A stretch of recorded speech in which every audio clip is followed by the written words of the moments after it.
নমস্কাৰ বন্ধুসকল, welcome to YouTube channel. বন্ধুসকল, হেল্থৰ ফালৰ পৰা নতুনকৈ যি পদ মুকলি হ'বলগীয়া আছিল এই পদ মুকলি হ'ব ইতিমধ্যে।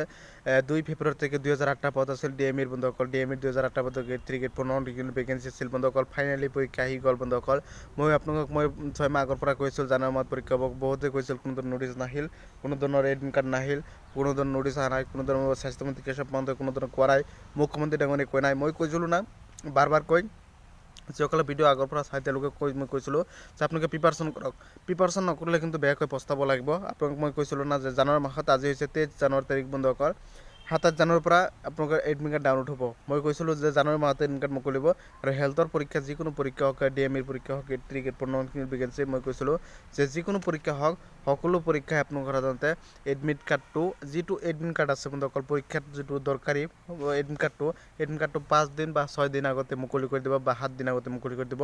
এক সপ্তাহতকৈ বেছি সময় নিদিয়ে এডমিট কাৰ্ড সাধাৰণতে ডাউনলোড কৰিবলৈ। বন্ধুসকল, মই কৈছিলোঁ সকলোকে যে হেল্থৰ কোনো ধৰণৰ পৰীক্ষা হওক সকলোবোৰ সাধাৰণতে দেৰিকৈ অনুষ্ঠিত হ'লেও নিশ্চিত 100% হ'ব।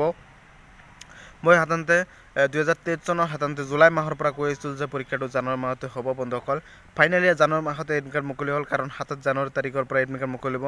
এইটো ষ্টাফ নাৰ্ছৰ সাধাৰণতে যিখিনি ভেকেঞ্চি আছে বন্ধুসকল, ষ্টাফ নাৰ্ছৰ সেই ভেকেঞ্চিখিনিৰ এডমিট কাৰ্ডখন আপোনালোকৰ সাধাৰণতে 27 জানুৱাৰী তাৰিখে মুকলি হ'ব আৰু 4 সাধাৰণতে ফেব্ৰুৱাৰী তাৰিখে পৰীক্ষা, মেম্বাৰশ্বিপৰ জৰিয়তে পৰীক্ষা, অফলাইনত পৰীক্ষা। বন্ধুসকল, মই কৈছোঁ আৰু সকলোক মই আগতে কৈছিলোঁ যে ডিটেইলছ জনাইছিলোঁ আৰু সকলোক মই প্ৰিপাৰেশ্যন কৰিবলৈ অনুৰোধ জনাইছিলোঁ। আৰু যিখিনি বাকী থকা পদ আছে বন্ধুসকল, এই বাকী থকা পদৰো সাধাৰণতে ফেব্ৰুৱাৰী মাহতে পৰীক্ষা অনুষ্ঠিত হ'ব।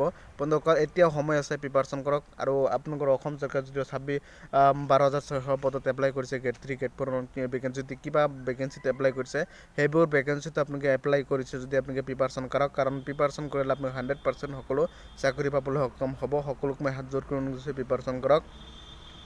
সেইবোৰ ভেকেঞ্চি প্ৰিপাৰেশ্যন কৰিলে এইটো ভেকেঞ্চিত প্ৰিপাৰেশ্যন কৰিলে সেইবোৰ কামত লাগিব, আৰু এইটো এতিয়া প্ৰিপাৰেশ্যন কৰিলে এইটোতো পৰীক্ষা কামত লাগিব। সেইটো আপোনালোকে ভালকৈ প্ৰিপাৰেশ্যন কৰক। মই হাত জোৰ কৰি কৈছোঁ, যদি চাকৰি এটা লাগে, আপোনালোকে যদি পৰীক্ষাত পাছ কৰিবলগীয়া আছে বন্ধুসকল, দিনে ৰাতি কষ্ট কৰিবই লাগিব, কাৰণ কষ্ট নকৰিলে একো ফল নহয়। যেনেকৈ মানুহে কাম কৰিবলগীয়া হাজিৰা যিবোৰ মানুহে কৰে বা কষ্ট কৰে দিনে ৰাতি 500 টকা 600 টকা হাজিৰা কাৰণে বা 1000 টকা হাজিৰা কাৰণে দিনে ৰাতি কষ্ট কৰে বন্ধুসকল, মই কৈছোঁ কষ্ট নোহোৱাকৈ 1 টকাও কেতিয়াও সাধাৰণতে দিব এনেই নিদিয়ে বন্ধুসকল। আৰু চাকৰি তেনেকুৱা বন্ধুসকল, চাকৰি পাবলৈ হ'লে কষ্ট কৰিব লাগিব। চাকৰি কৰিলে আপোনাৰ জীৱনটো সাধাৰণতে সুখ হ'ব, সকলোৱে গমেই পায়। সেইবাবে কৈছোঁ প্ৰিপাৰেশ্যন কৰক।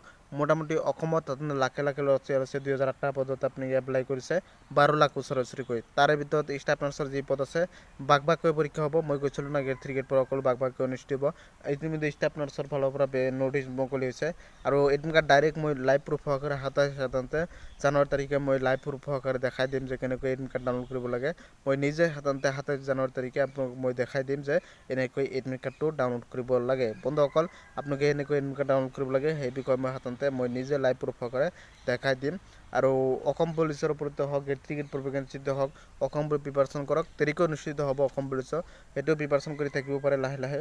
আৰু আপোনাৰ গ্ৰেড 3 গ্ৰেড 4 প্ৰিপাৰেশ্যন কৰিব লাগিব। গ্ৰেড 3 গ্ৰেড 4 বেছিকৈ প্ৰিপাৰেশ্যন কৰিব লাগে, কাৰণ 20 লাখ প্লাছ ল'ৰা ছোৱালী এপ্লাই অনলাইন কৰিছে।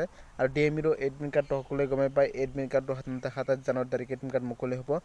আৰু সকলোৱে ছাপোৰ্ট মৰম আশীৰ্বাদ জনাব আৰু সকলো আপডেট সকলো খবৰ মোৰ চেনেলটোৰ পৰা জনাই দিম। আৰু সকলো চাকৰি খবৰ হওক যে সকলো আপডেট মোৰ চেনেলটোৰ পৰা পাব। সকলোক মই অনুৰোধ জনাই দিম চেনেলটো ছাবস্ক্ৰাইব কৰি দিব। আৰু বহুতে ভাবোঁ যে মই কাম কৰিবলৈ অহা নাই কোনো ধৰণৰ। বন্ধুসকল, মই নিজে প্ৰিপাৰেশ্যন কৰি আছোঁ ইয়াতে, আৰু সকলোৱে ছাপোৰ্ট মৰম আশীৰ্বাদ বিচাৰিছোঁ। চেনেলটো ছাবস্ক্ৰাইব কৰিবলৈ অনুৰোধ জনালোঁ। ধন্যবাদ।